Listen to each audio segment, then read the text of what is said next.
तो दोस्तों स्वागत है आप लोग का Q&A विद सत्यम में। दोस्तों उत्तर प्रदेश पुलिस के लिए दोस्तों मैं आपका हिंदी का टेस्ट लेकर आया हूं, जिसमें टोटल दोस्तों आपके 37 क्वेश्चन पूछे जाएंगे। दोस्तों आपका ये प्रीवियस ईयर का पेपर है या 2018 का फर्स्ट सेकंड शिफ्ट का दोस्तों ये पेपर है। तो आप लोग ज़रूर देखिए इसमें आप कितने क्वेश्चन सही कर पा रहे हैं। इसमें अगर दोस्तों हिंदी का टेस्ट है, इसमें अगर आप 30 क्वेश्चन सही कर जाते हैं तो आप लोग मतलब तैयारी आपकी काफ़ी अच्छी है। तो चलिए दोस्तों इसको स्टार्ट करते हैं। क्वेश्चन नंबर पहला आपका कहता है उपत्यका का अर्थ है। तो क्या उपत्यका का अर्थ है आप लोग को कमेंट करके बताना है। आंसर आप लोग सोच लीजिएगा, मैं आपको आंसर बता देता हूँ। और आप लोग नया हैं तो चैनल को सब्सक्राइब कर लीजिए। डेली आपका 7 से 8 PM के बीच में टेस्ट जरूर होता है। तो इसका आंसर क्या है? तो इसका आंसर रहने वाला है पर्वत के पास की भूमि को। दोस्तों क्या उपत्यका का अर्थ होता है पर्वत के पास की भूमि को। चलिए अगला क्वेश्चन देखते हैं। अगला क्वेश्चन क्या कहता है सा ध्वनि का उच्चारण स्थान क्या है। तो सा ध्वनि का उच्चारण स्थान, तो ये आपका सा ध्वनि का उच्चारण स्थान आपका तालु है। क्या दोस्तों? तालु है। जो आपका सा का उच्चारण स्थान होता है तालु। और चा जो आपकी चा वर्ग होता है ये भी आपका तालब से तालब से बोला जाता है। क्या दोस्तों? चा वर्ग। और ता वर्ग दोस्तों आपका दंत से बोला जाता है। चलिए आगे देखते हैं अगला क्वेश्चन। अगला क्वेश्चन अत्यंत शब्द में प्रयुक्त उपसर्ग है। तो आप लोग आंसर सोचिए, मैं तब तक इसका आंसर आपको बता देता हूँ। तो अत्यंत शब्द का जो प्रयुक्त उपसर्ग, उपसर्ग का मतलब जो आपके आगे लगा हो वो उपसर्ग होता है। तो इसमें अत्यंत में आगे क्या है? तो उपसर्ग जो होगा आपका अति है। ये आपका अति उपसर्ग से बना है अत्यंत। चलिए अगला क्वेश्चन आपका देखते हैं चौराहा। तो चौराहा शब्द में कौन सा समास है? तो चौराहा में बात करें तो चौराहा में आपका संख्यावाचक है। क्या दोस्तों? जिसमें संख्यावाचक आ जाए तो वो आपका कौन सा समास होता है? वो द्विगु समास होता है। किसमें कौन सा समास होता है? द्विगु। तो इसमें आप देखिए चौराहा, 4 रास्तों वाला चौराहा, तो इसमें आपका द्विगु समास होता है। चलिए अगला क्वेश्चन देखते हैं। अगला क्वेश्चन का उच्चारण स्थान होता है। का उच्चारण स्थान होता है। तो का जो आपका उच्चारण स्थान क्या है? तो का उच्चारण स्थान आपका क्या है? तो ये आपका होता है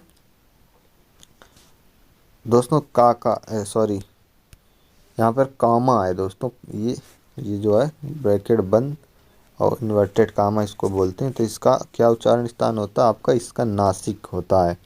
क्या दोस्तों? नासिक क्या है। चलिए अगला क्वेश्चन। अगला क्वेश्चन है 4 गज मलमल में कौन सा विशेषण है। तो 4 गज, तो पहला तो आपकी देखिए क्या दोस्तों? गज, 4 गज यानी कि आपका इसका आंसर क्या रहने वाला? गज आपका जो है परिमाण है। क्या दोस्तों? ये आपका परिमाण है। तो यानी कि आपका परिमाण बोधक हो जाएगा। क्या दोस्तों? कौन सा विशेषण है? तो इसमें आपका परिमाण बोधक है। चलिए अगला क्वेश्चन आपकी स्क्रीन पर है शीश का तत्सम रूप क्या है। तो शीश का तत्सम रूप क्या है? शीश तत्सम मतलब आपका जो संस्कृत शब्द होता है। तो शीश इसका मतलब शीर्ष, शीर्ष पर जो है वो आपका शीश। शीश आपका हिंदी शब्द, लेकिन आप जो ये आपका तत्सम शब्द है इसका शीर्ष, शीर्ष। चलिए अगला देखते हैं। हिंदी भाषा में कितनी बोलियां हैं। तो हिंदी भाषा में बोलियों की बात करें तो आपकी 18 बोलियां हैं। कितनी दोस्तों? 18 बोलियां हैं। लेकिन आपके संविधान में दोस्तों 22 भाषाएं हैं। कितनी दोस्तों? 22 भाषाएं हैं अपने संविधान में। कितनी दोस्तों? अनुसूची 8 में। आपसे ये भी क्वेश्चन बन सकता है। चलिए अगला क्वेश्चन।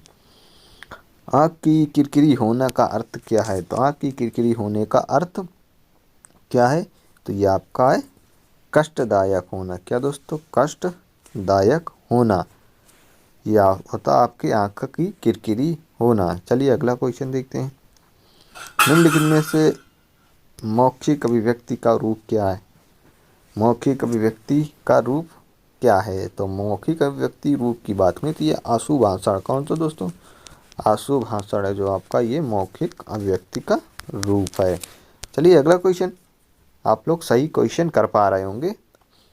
निम्नलिखित में से किस देश में हिंदी भाषा का प्रयोग लिखने एवं बोलने के लिए किया जाता है। तो ये कौन सा देश है जहाँ पर हिंदी भाषा को जो है लिखने और बोलने में दोनों का प्रयोग होता है। तो ये आपका कौन सा है? मॉरिशस देश है। कहाँ पर दोस्तों? मॉरिशस देश है। ये क्वेश्चन आपका हिंदी में भी पूछ सकता है और GK GS में भी। आपका हिंदी दिवस आपका 14 सितंबर को मनाया जाता है। अगला क्वेश्चन।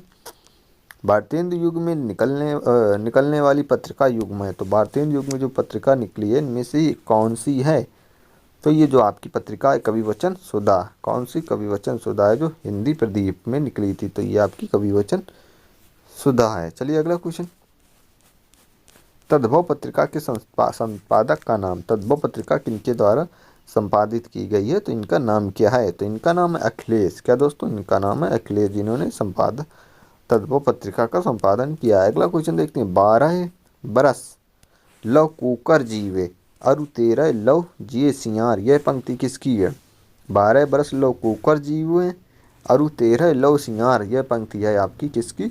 आपने आंसर सोच लिया होगा, तो ये है जगनीक जी की। किसकी दोस्तों, यह जगनीक जी की है जो इनकी पंक्ति है। चलिए अगला क्वेश्चन, अगला क्वेश्चन आपकी स्क्रीन पर, यह निम्नलिखित में से कौन सी व्याकरण और वर्तनी से शुद्ध भाषा कहलाती है।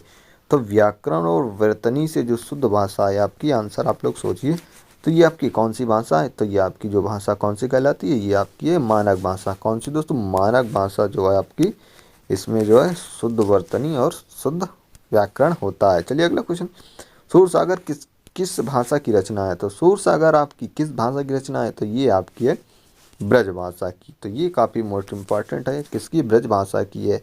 अगला क्वेश्चन देखते हैं, अगला क्वेश्चन है, वीरों का कैसा हो वसंत, वीरों का कैसा हो वसंत कविता किसने लिखी है, तो वीरों का हो कैसा वसंत ये लिखी है आपकी सुभद्रा कुमारी चौहान, किसने, सुभद्रा कुमारी चौहान जी के द्वारा लिखी गई है। चलिए अगला क्वेश्चन देखते हैं, निम्नलिखित में से कौन सा रासो आलाखंड के नाम से प्रसिद्ध है, तो रासा आलाखंड के नाम से प्रसिद्ध है ये आपकी कौन है, ये आपकी है परमाल रासो। कौन सी दोस्तों, परमाल रासो है जो आपकी ये प्रसिद्ध है आलाखंड के नाम से। अगला क्वेश्चन है, किस वाक्य में सकर्मक क्रिया नहीं है, तो सकर्मक क्रिया किस वाक्य में नहीं है, तो ये आपकी जो है सीता भोजन बना रही है, तो ये इसमें आपका सकर्म सहकर्म, इसमें आपका कर्म है, सीता भोजन बना रही है, तो इसमें भी आपका टैगोर जी ने गीतांजलि लिखी है, इसमें भी आपका कर्म का बोध है। लेकिन दोस्तों राम रोता, इसमें कोई कर्म आप का नहीं दिखाई दे रहा है, तो यानी कि ये आपका सही है।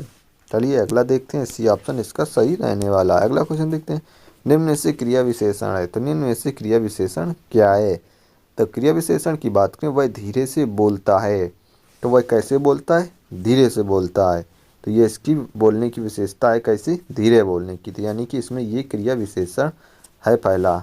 वह काला कुत्ता है, तो ये कोई कुत्ता, ये इसकी विशेषता हो गई कुत्ते की, लेकिन क्रिया विशेषण नहीं है। चलिए अगला क्वेश्चन देखते हैं, इसमें क्या पूछा था दोस्तों, विशेषण, हाँ तो ये आपका सही है। अगला क्वेश्चन देखते हैं, किस विकल्प में सूत सूत सुत का सब शब्द सही अर्थ भेद है, तो सूत और सुत का सही जो अर्थ बताना है, तो सुत है, सुत मतलब आपका होता है एक पुत्र, पुत्र होता है, लेकिन देखिए दोस्तों एक आपको मालूम है पुत्र, तो एक में ही पुत्र है, तो यानी कि इसका सी ऑप्शन हो जाएगा। सूत मतलब आपका ये भी पता होना चाहिए, सूत मतलब धागा होता है, तो चलिए इसका ऑप्शन सी रहने वाला है। अगला क्वेश्चन देखते हैं, अगला क्वेश्चन, किस विकल्प में कृतज्ञ कृतज्ञ शब्द का सही अर्थ भेद है, तो कृतज्ञ कृतज्ञ का शब्द का सही भेद की बात करें, तो ये आपका कौन सा है, उपकार मानने वाला, उपकार न मानने वाला, यानी कि कृतज्ञ का उपकार मानने वाला और कृतज्ञ का आपका उपकार न मानने वाला, दोनों आपकी अलग अलग है, यहाँ पे इसमें याद रखिएगा, ये आपके दो हैं, कृतज्ञ मतलब उपकार मानने वाला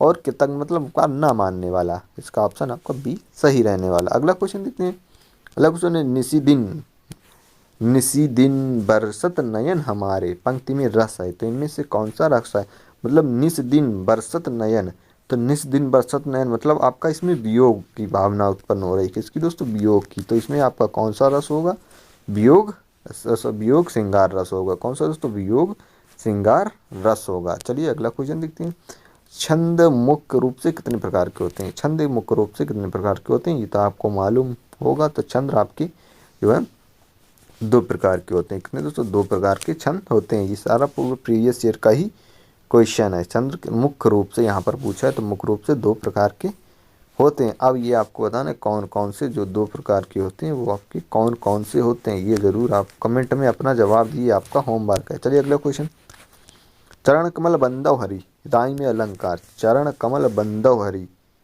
तो ये आप में इसमें आपको अलंकार बताना है, तो इसमें कौन सा आपका अलंकार है, तो इसमें आपका रूपक अलंकार है, कौन सा, चरण कमल बंदर, ये कई कई बार पूछा जा चुका है, तो ये इसमें कौन सा आपका रूपक अलंकार कार है। चलिए अगला क्वेश्चन देखते हैं।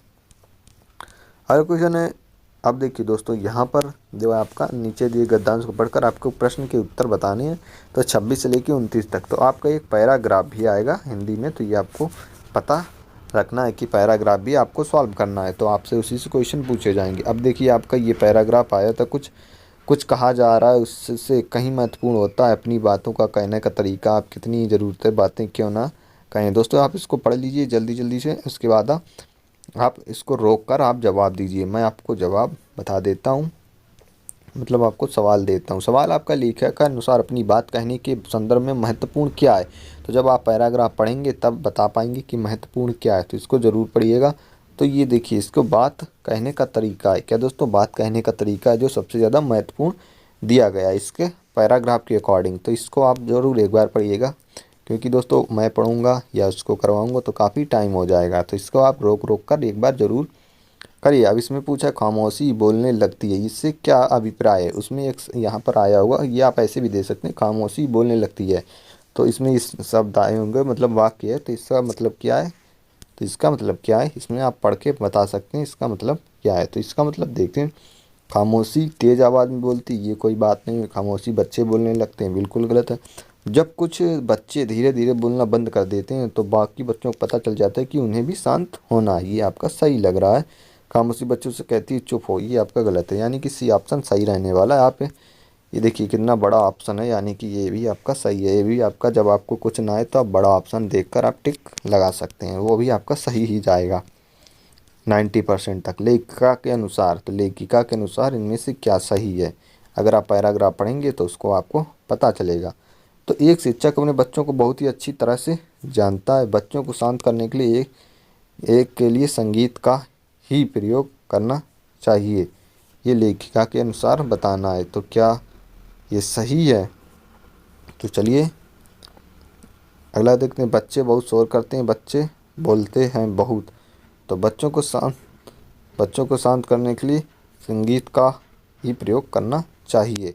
इसको दोस्तों 1 मिनट रुकिएगा, पैराग्राफ में मैं देखता हूँ इसका आंसर।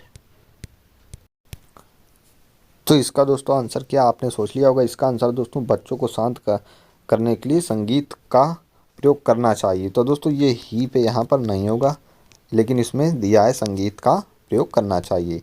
चलिए अगला क्वेश्चन देखते हैं। महत्वपूर्ण शब्द है, तो अब इसमें आपको बताना महत्वपूर्ण शब्द है क्या। महत्वपूर्ण शब्द है, महत्वपूर्ण आपका एक यौगिक शब्द है। क्या दोस्तों, यौगिक शब्द है। तो यौगिक शब्द का मतलब दो या दो शब्दों से मिलकर जो शब्द बने उसे यौगिक शब्द कहते हैं। तो यानी कि महत्व एक आपका हुआ, महत्व एक अपने में शब्द है, प्लस आपका पूर्ण भी एक अपने में शब्द है। तो पूर्ण और महत्व यानी कि इससे मिलकर आपका बना महत्वपूर्ण, यानी कि ये यौगिक शब्द है। ऋण जिसका कोई रूढ़ रूढ़ जो है आपका, इसका कोई भी मतलब इसको आप तोड़ नहीं सकते हैं। और योग ऋण जो है दो भाषाओं से मिलकर बने होते हैं, जैसे आपका रेलगाड़ी। तो ये आपका हुआ इंग्लिश शब्द हो गया, ये आपका हिंदी शब्द हो गया। चलिए अगला क्वेश्चन देखते हैं। निम्नलिखित में से कौन सा शब्द स्त्रीलिंग है। तो स्त्रीलिंग की बात करें, अगर स्त्रीलिंग इनमें से कौन सा है, तो जवाब होता है, सवाल होता है, पियानो होता है, बातचीत आपकी होती है। तो यानी कि होती है, इस तरह से आप पता लगा सकते हैं कौन स्त्रीलिंग है कौन पुल्लिंग है। तो आपका डी है जो आपका इसका आंसर रहने वाला है। चलिए अगला क्वेश्चन देखते हैं कि जिसकी पूर्व से कोई आशा ना हो। पूर्व से कोई आशा ना हो के लिए एक शब्द आपको बताना है। तो पूर्व के लिए कोई आशा ना हो, तो ये आपका अप्रत्याशित, क्या अप्रत्याशित है, जिसके लिए कोई आशा ना हो। चलिए अगला क्वेश्चन। निमिष शब्द का पर्याय है। तो निमिष शब्द का पर्याय क्या वाची है। तो निमिष शब्द की पर्यायवाची की बात करें तो इसका मतलब निमिष मतलब छोटे समय के लिए, मतलब बिल्कुल तनिक देर के लिए। तो इसका आंसर मतलब इसका हो जाएगा आपका क्षण, यानी कि क्षण, एक क्षण के लिए, क्षणिक समय, यानी कि बिल्कुल एक सेकेंडों के लिए। तो इसका मतलब हो जाएगा निमिष। अगला क्वेश्चन देखते हैं। मुझसे उठा नहीं गया, तो वाक्य में कौन सा वाच्य है। तो मुझसे उठा नहीं गया, इस तरह के वाच्य में आपका भाववाच्य होता है। कौन सा दोस्तों, भाववाच्य होते हैं। वाच्य कितने प्रकार के होते हैं, 3 प्रकार के, कर्तवाच्य, कर्मवाच्य, भाववाच्य। तो इसमें आपका कौन सा भाववाच्य हो जाएगा। मुझसे खाया नहीं जाता है, मुझसे पिया नहीं जाता है, मुझसे चला नहीं जाता है। अगला क्वेश्चन देखते हैं। उपेक्षा अपेक्षा का विशेषण क्या है। अपेक्षा का विशेषण रूप क्या है। तो अपेक्षा का विशेषण रूप की बात करें तो अपेक्षित, क्या दोस्तों, अपेक्षित होता है इसका विशेषण रूप। अपेक्षित किसी की विशेषता बताएगा आपका। चलिए अगला क्वेश्चन देखते हैं।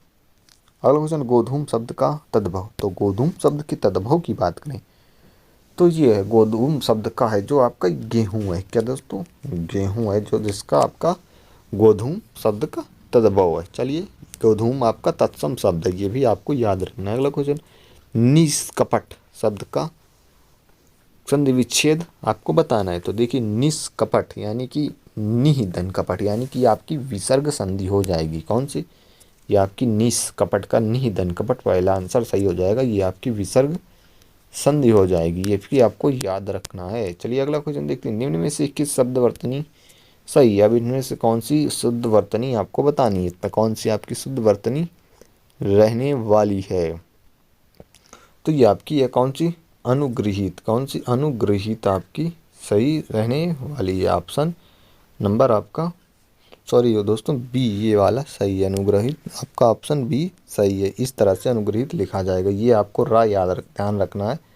ये वाली आपकी, ये इसमें आपकी बनेगी अनुग्रहित, यानी कि बी ऑप्शन सही रहने वाला है। तो दोस्तों, ये आपके 30 क्वेश्चन समाप्त होते हैं।